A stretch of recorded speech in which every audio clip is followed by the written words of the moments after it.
Hey, what's up, Cardfarers? BOTCG here, and this is the long-awaited, very long-awaited and delayed Q&A video slash giveaway.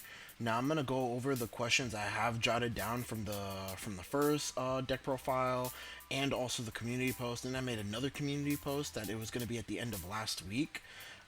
Just kidding. It's going to be at the beginning of this week coming up. So you guys should see this the following Monday of this week. If I'm talking to you from the past slash future right now, but yeah, let's get into it. These are all the questions I have them jotting down on my notepad here, and we're gonna go over them. This is gonna be on the fly, so I've read these as I've jotted them down, and I've thought about them and contemplated them, but I haven't written like a screenplay for this video at all. So I'm gonna have this in the background while the video plays. So yeah, enjoy. So the first question we have is at Commander Jaime. What made you start a YouTube channel for Vanguard? And what's your next goal slash vision for your channel? So the biggest reason of why I started YouTube for Vanguard in specific is I like breaking the mold. That's just me personally. I like strange. I like, teching decks out, not for the sake, but, sealing up a deck's weaknesses. I like going off the wall. I don't like standard builds. That's usually why I generally don't play the best deck in a format.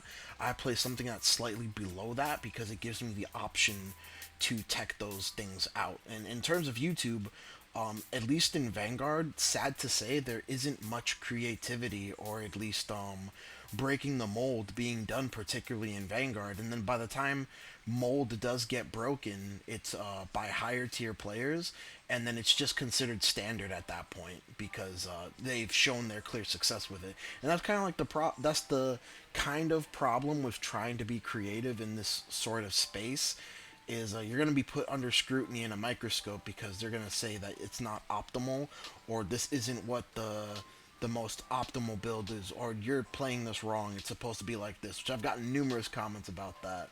So that's my main reason of why, because I just wanted more creativity in the Vanguard space, and that's kind of why I've started a YouTube channel. This is my first YouTube channel I started for Vanguard.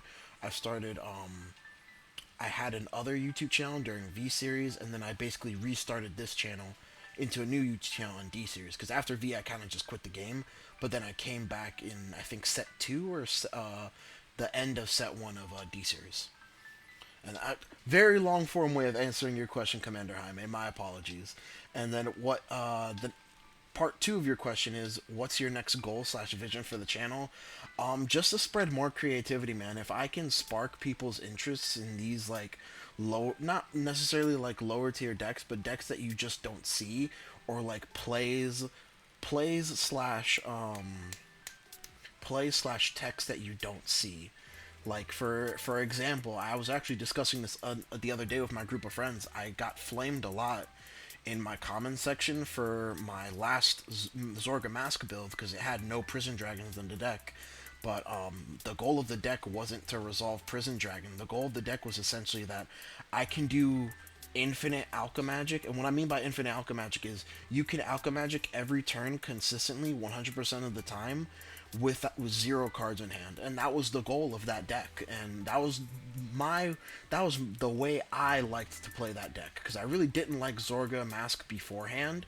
It felt too clunky in my personal opinion, and then I found a build that I just really liked. So yeah, that's my vision slash goal for the future of this channel is obviously we want to get that subscriber count like through the roof, and just to spread the wealth in terms of creativity, man. Get y'all thinking, because that's part of what this game is about. It is a strategy game at the end of the day. Moving on to the next question is, I'm sorry if I butcher this.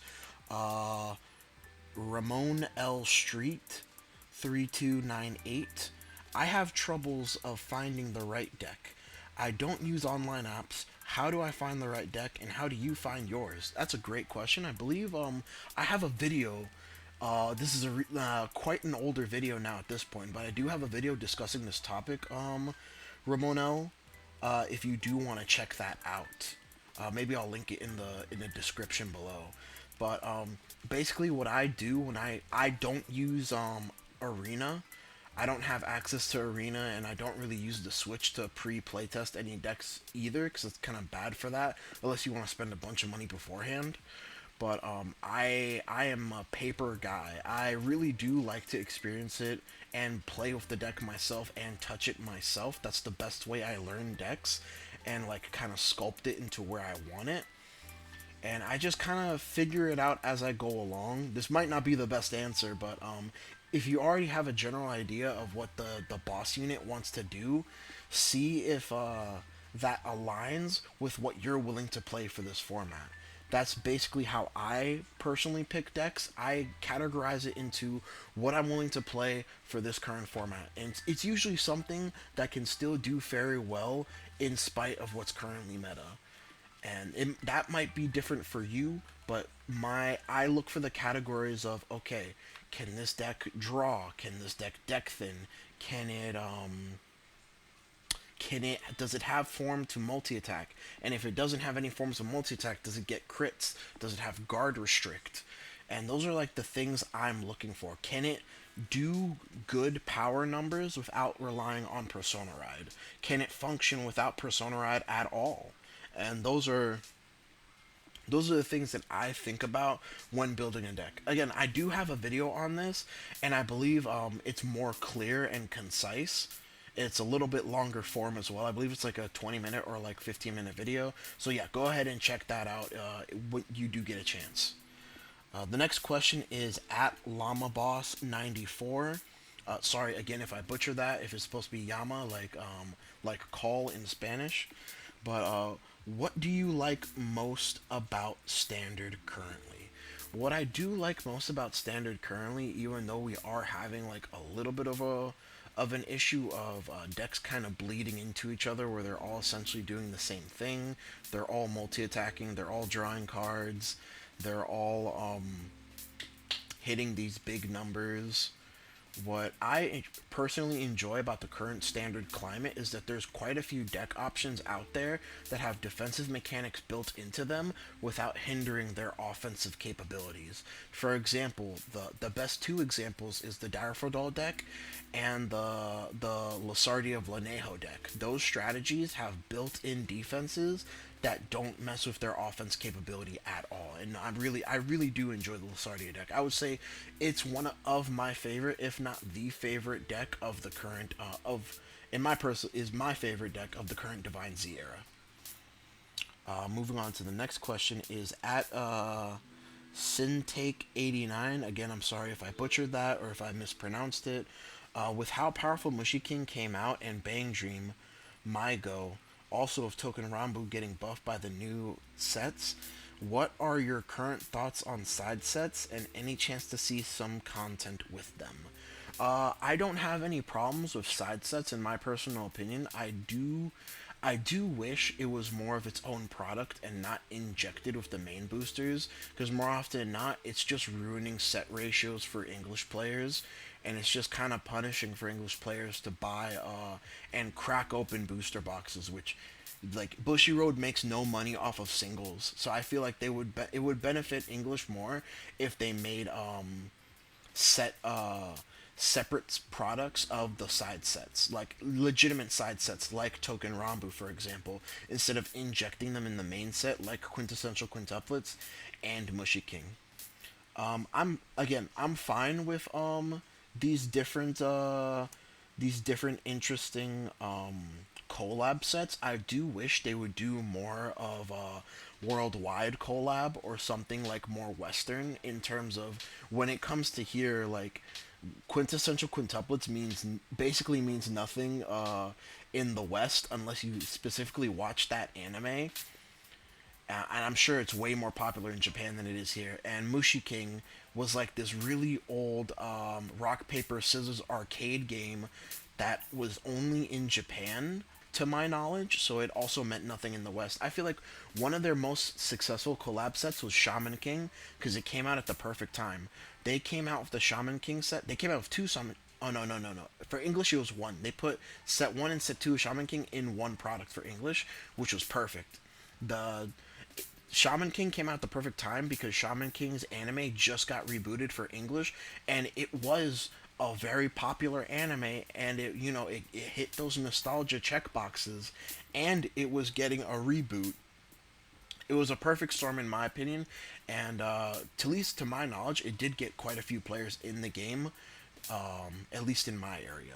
So those are my thoughts on side sets currently. I don't have any issues with them. I just wish they were more what's it called? They were more generalized instead of basically it's only relevant in Japan. The next question is at Shinobi Yuki TCG. Shout outs to my boy. He has a YouTube channel if you are interested in that. I believe he's doing Shadowverse content. He's doing multiple TCG content. I believe he has Shadowverse, Yu-Gi-Oh, and Vanguard content on there. So go ahead and check that out if that's something that you're interested in.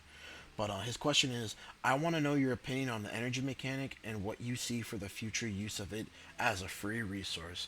Now, when the energy mechanic first came out, I'm not even going to lie to you, I was a little bit scared because Bushiroad, at least in terms of Vanguard, has not had the best track record with balancing out free resources. After playing with energy now for a couple months, it's not getting that much use as I feel like it should be, in my personal opinion. What do scare me are cards that give you extra energy, but I do wish there were more cards that used energy. Because more often than not, I feel like you're only using energy for this, just like to get free draws off of the cycler cards, instead of using it for its like intended purpose of being a legitimate resource.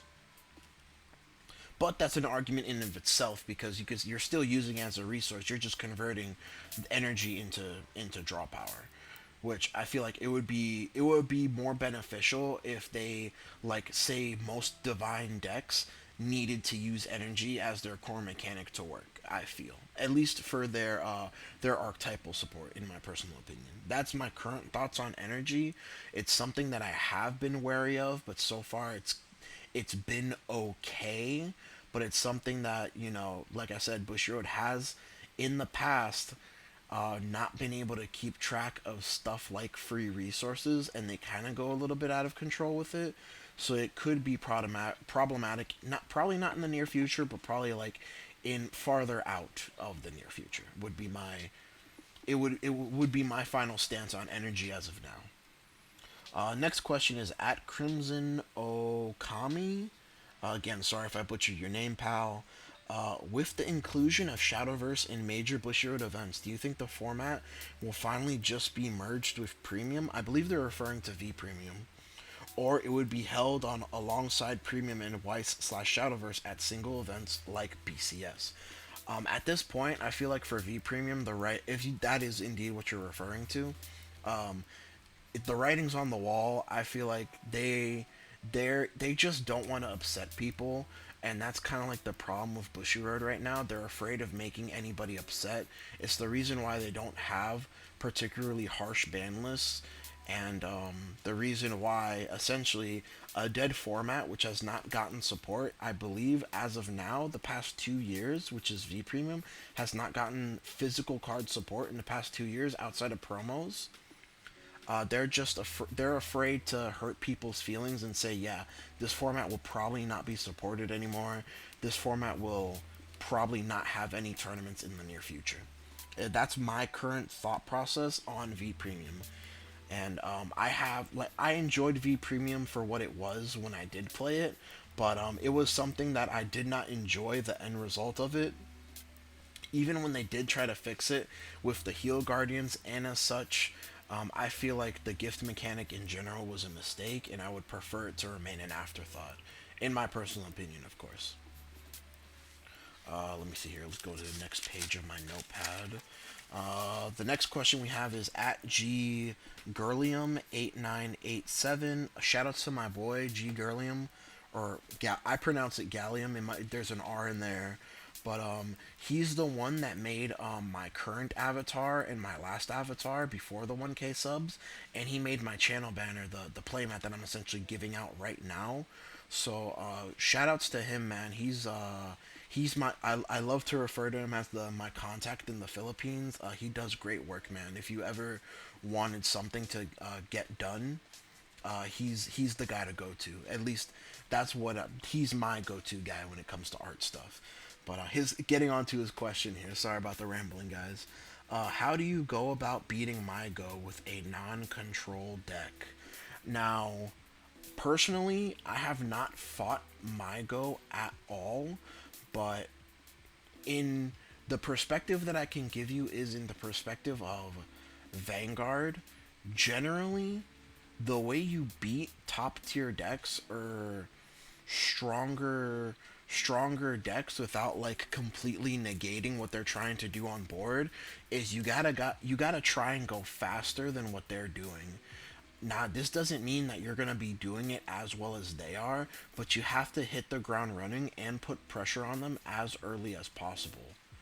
This is generally how you beat the higher tier decks and like those decks that don't essentially decks that don't do anything until a grade 3 ride up, which I'm not sure if my go plays like that or not. I haven't played against it personally, but those would be my tips slash tricks if I'm going into it blind and I know nothing about the deck. If I'm really trying to try hard, and I would just like if I'm able to do it, like a, a mulligan for an aggressive hand or just try to go the aggressive approach would be my answer to this question. Next question we have is at Milkes Mills KFT. Again, I'm sorry if I butcher your names. Do you feel that the energy zone being added to the game makes the zones crowded now? Do you prefer energy counters or energy cards? I can never quite find the right way to lay out the energy cards, orders, and damage in a way that looks good. So it is a little bit crowded now. I would give it that.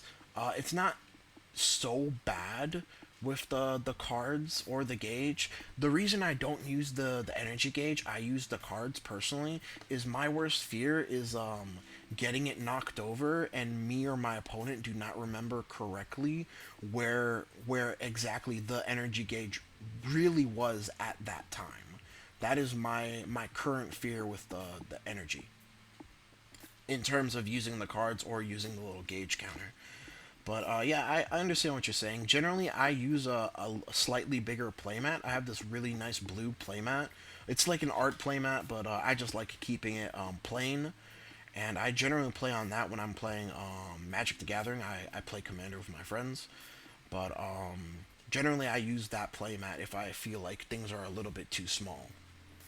Yeah, it would be the best way I could answer that question. I'm sorry if it wasn't too helpful.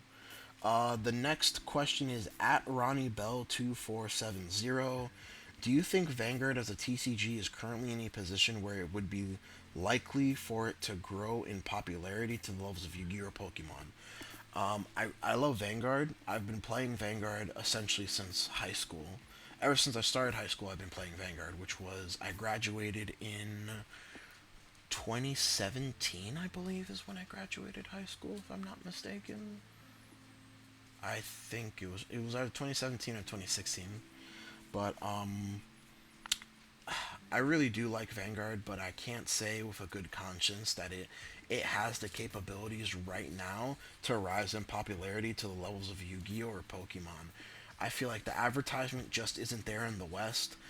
There isn't enough incentive to participate in local tournaments, in my personal opinion, or participate in, Springfest tournaments or the BCS tournaments besides like bragging rights.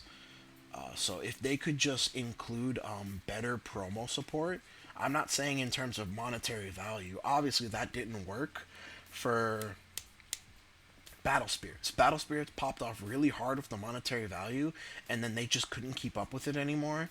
And I see no Battle Spirits players in my area. I hear nothing of Battle Spirits anymore. But and they it has to be advertising. It has to be more benefits for players to entering tournaments, like better promo packs, like more promo packs, kind of like how Yu-Gi-Oh does it with their OTS packs. And it would also have to be a stricter and harsher ban list, in my personal opinion. In my personal opinion, Shiranui has been good for way too long in including in English, Shiranui has been good for way too long. Currently, we're going on into set two, and Shiranui has no changes has no hits on the ban list for English. And it's sad to say when you get all this new support for set 2 decks, and Shiranui is still the best deck by far. I'm not saying that these set 2 decks aren't playable or that they don't have a chance of being Shiranui, but it's the deck is stacked in Shiranui's favor just because of it has early game aggression, it has so much card draw, deck thinning, and advantage on top of like really good multi attacks. So that would be my current consensus on whether or not Vanguard could potentially become as popular as Pokemon or Yu-Gi-Oh. It's not completely impossible, but major changes would have to happen in my personal opinion. Let's see here, flipping the page, going on to the next question. Yeah, we have a couple more questions. At AC33shot99, if you did play G or V format, what decks were your top three favorite in like each format? So like top three for G and top three for V. My top favorite decks in G format when I did play G format, OG G format. We're not talking about premium. Uh, OG Darkface, machinings with their machining stride support because it was a mechanic of they would basically stun the Vanguard, which means you can't restand the Vanguard during your stand phase. And I did start the game with Mega Colony. Those were my favorite decks, and I would probably say it's between Blade Master Cohen. I built a really sick Blade Master Cohen deck, and Blaster Dark Diablo because I did pick up that deck. I believe my mom purchased it for me for one of my birthdays, and I upgraded that deck quite well too. So those were some of my favorites from G. I really did like G, at least until it got really crazy towards the end. I believe like my favorite time during G was like set 11 format, set 12 format, GBT 12 and GBT 11, because I feel like that was before things got crazy. I think things got really crazy in G at GBT 13.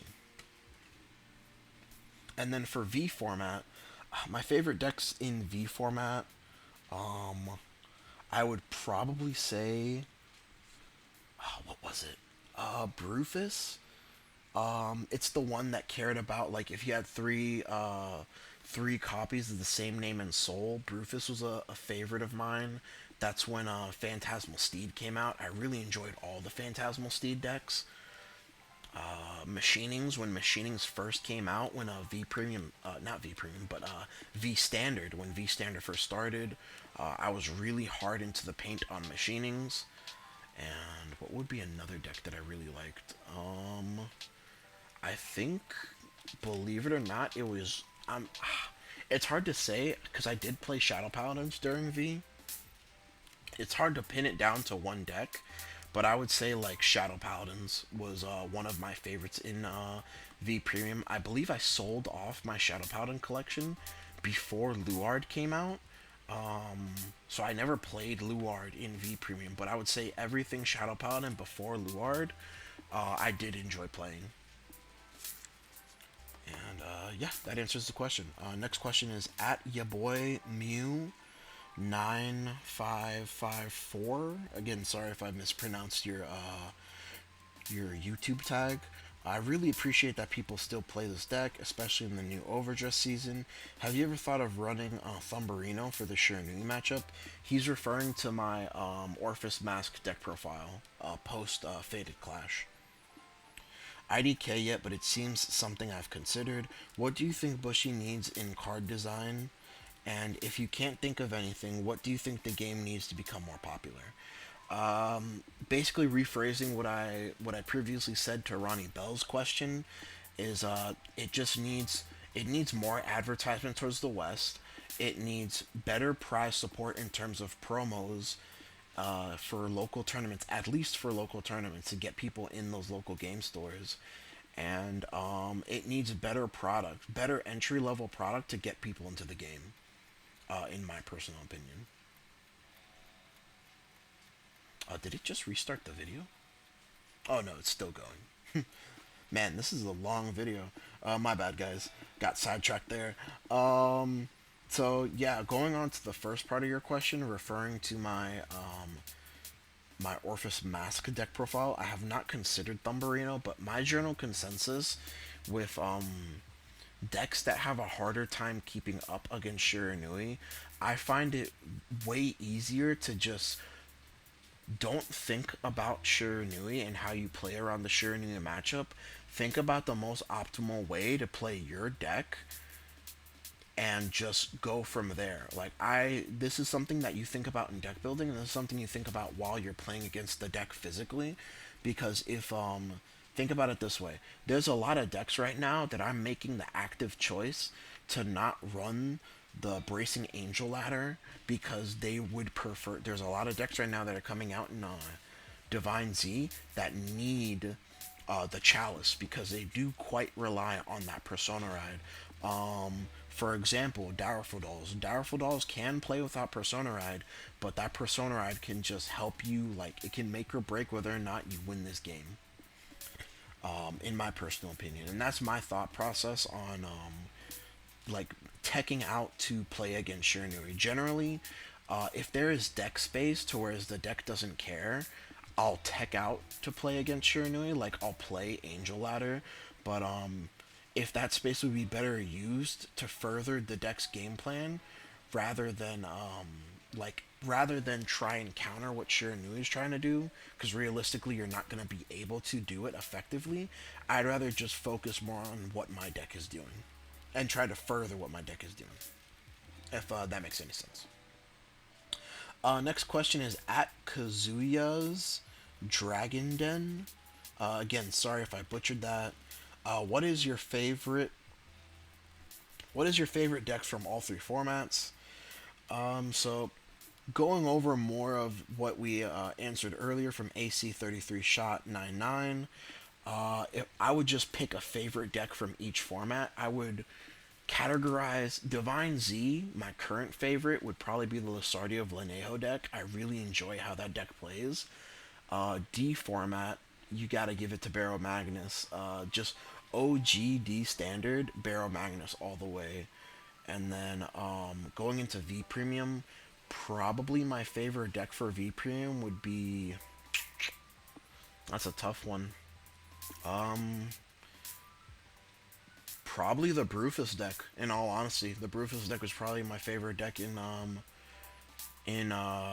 the V Premium, or not V Premium but V Standard. But if you're talking about V Premium, the only deck I currently have for V Premium is Giraffe Reverse. It's not the best deck, but it's the only deck I currently own, and I do quite enjoy it. And then for G, my favorite for G was OG Darkface before Gridora. I was an OG Darkface fan because I enjoyed the defensive mechanic of, when your opponent calls something, you could just Soul Blast 2 and like rest it. So I really like that. I really like the control aspect of Mega Colony, even though it never quite worked out the way you wanted it to. And then if we're talking about V Premium, not V Premium, if we're talking about Premium, like G Premium, probably my favorite deck would be the Gridora deck, the Grade 4 Gridora deck, the OG Grade 4 Gridora deck would probably be my favorite deck for that format. But moving on, we're going to at PhilipR.9038. What got you into Vanguard, and how long have you been playing Vanguard? Yeah, I'm a blabber, guys. Feels like I'm revealing the goo before you guys get to answer your questions or ask your questions. But I've watched the anime when in middle school, but I didn't get any physical cards until I started high school. So I've been playing Vanguard since high school, which I graduated from high school, I think 2017, maybe 2018. So I gotta say I've been playing Vanguard for like more than 5 years now, probably almost 10 years. I've been playing Vanguard, but I've been here since basically the beginning. And what got me into Vanguard was the anime. Sorry, I completely brain fogged on that part of the question, Philippe. What got me into Vanguard was the anime. I was a big fan of the original season one anime, even though I know it wasn't exactly like the manga. And then when they rebooted in V, they tried to make it more like the manga, and I just hated that anime. I preferred the OG anime. I felt like the OG was the best because Aichi wasn't like Yugi. He didn't win every match because he was the main character. He was a snot-nosed kid that got bullied, that had to learn to get good and learn, get more confident as he got better in the game. And it was so real until we got into like the psychic psyqualia stuff. But like OG season 1, it was very relatable in terms of being like a kid just starting high school, or a kid like a snot-nosed kid in middle school, because that's what he was. He was a snot-nosed kid in middle school. But moving on to the next set of questions. We have at human spider 714. It is tough to only lose once. How did you top at BCS? He's referring to my BCS Georgia top with Greed Unmasked. Uh, what was your game plan, and how did you deal with the stress of not being able to lose any more rounds?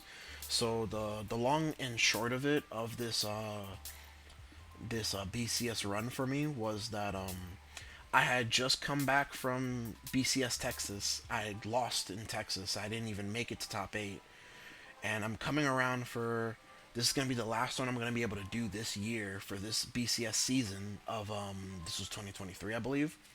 It'll be the last one I'm gonna be able to do, and it was the same deck. I don't think I made any changes to the deck. It was the same deck. I was confident in the greed on deck, and then I lost round one to a double crit, and then it just I had to I knew if I lost one more time, I wouldn't be able to make it into top eight, and I wouldn't have a chance to go to Worlds.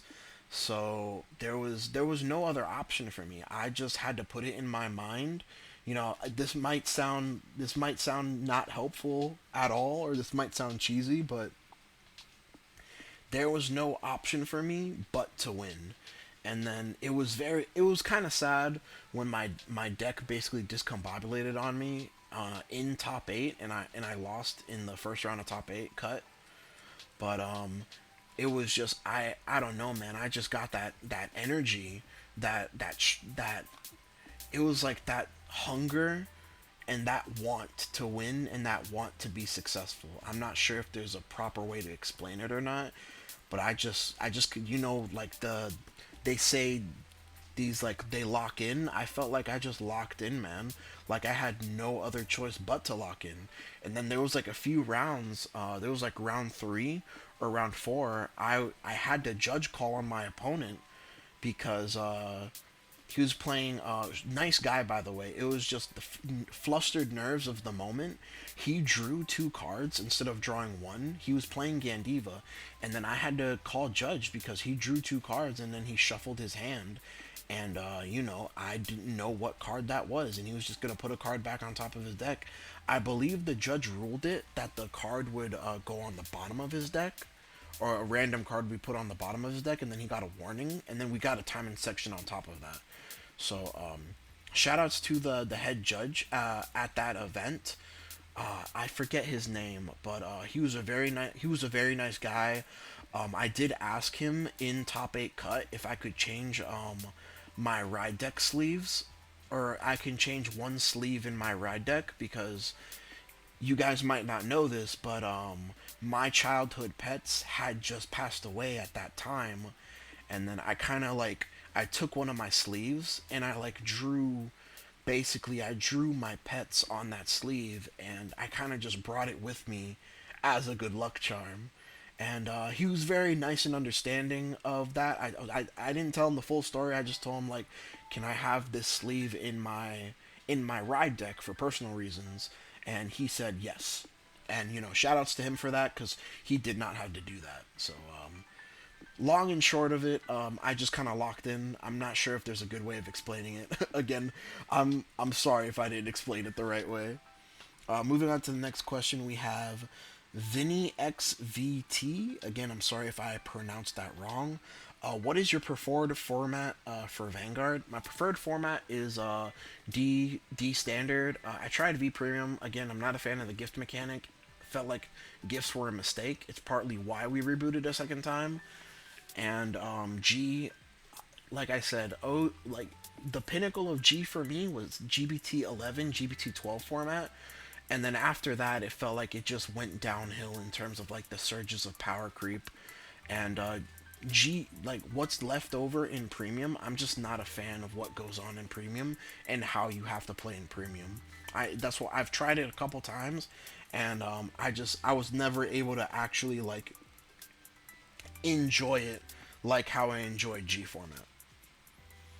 Next question is Stan U220. What's your favorite decks to play right now? So my favorite decks to play right now is again, I'm gonna sound like a broken record. The Vlanejo Lasardia deck is my favorite deck to play right now. My next favorite deck would probably be the Direful Dolls, and then because it just got support, I gotta say Barrow Magnus. I might not win all the time with that one, man, but you know it's just my favorite, bro. Even I was just playing it the other day in some pickup games at my apartment with a buddy of mine, and bro, like it like knowing that I like he was playing Welstra and knowing that I got so close to winning, even though my deck was like it felt so much worse than his. Like not like it felt like I could still keep up, and I quite enjoyed that aspect of it. Would be my way of long form answering your question. Next we have is Buki Dai Kantanayan, again 42. Again, I'm sorry if I butchered that guy. Where is the updated Eugene deck profile? I do have an updated Eugene deck profile. Now, if you're referring to Eugene with the set 2 support, I do not currently have a deck profile on the channel of that, but that is something that I am going to look to update since I did update my Barrow Magnus and Orphis decks. So I am looking to update that in the near future, Buddha Dai, or Buki Dai. And then the next question is at, I think this is the last one. Yeah, this is the last question. At Lancelot01, what would you recommend if you don't have Bullet of Creation? Again, he was referring to my Orphis Mask deck profile. What I would recommend is, honestly, you can just put more Orphis engine support in that slot, or Orphis Mask engine support in that slot. You don't necessarily have to have Bullet of Creation, which is the energy cycler. In fact, you have more options now than you ever did with the release of Set 2 for Brantgate. I believe there's this new triple rare that came out that it's like you put it to soul after boost, and it's like top 5 for a grade 2 or greater card. I'm sure that would work wonders in Orphis. I saw it like putting in hella work in Welstra. But yeah, that is the end of the Q&A session, guys. We're gonna move on now to the winners of the playmat giveaway of the Q&A, and surprise, surprise, it's gonna be. Let me see. 1, 2, 3, 4,